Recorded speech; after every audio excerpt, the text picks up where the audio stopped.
Initiative qui s'inscrit dans le cadre du rapprochement de certains services aux Marocains vivant en Côte d'Ivoire en raison de la crise sanitaire qui a réduit la mobilité, vise à accompagner et suivre de près leur situation dans ce pays.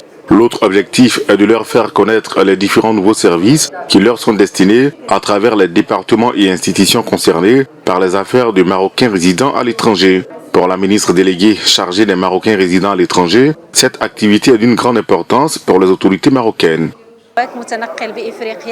Ce sont 14 départements qui ont décidé de participer au premier guichet mobile marqué par cette pandémie.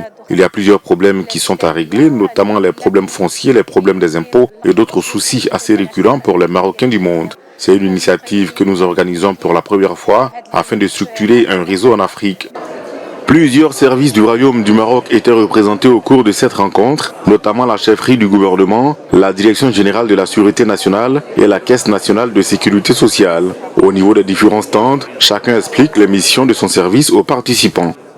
En ce qui nous concerne en particulier, nous présentons la dynamique de réforme que connaît le Royaume du Maroc et nous nous chargeons également de conseiller les investisseurs ou les acteurs économiques sur les différentes évolutions institutionnelles qui ont lieu au Maroc. Nous représentons aujourd'hui MEM, c'est Marocains Entrepreneurs du Monde, by CGM. Nous sommes aussi partie prenante de ce guichet afin de permettre à tous les entrepreneurs LEO potentiels marocains d'œuvrer dans le développement des relations entre le Maroc et la Côte d'Ivoire. Présent à l'événement, l'ambassadeur du Royaume du Maroc en Côte d'Ivoire a salué cette initiative.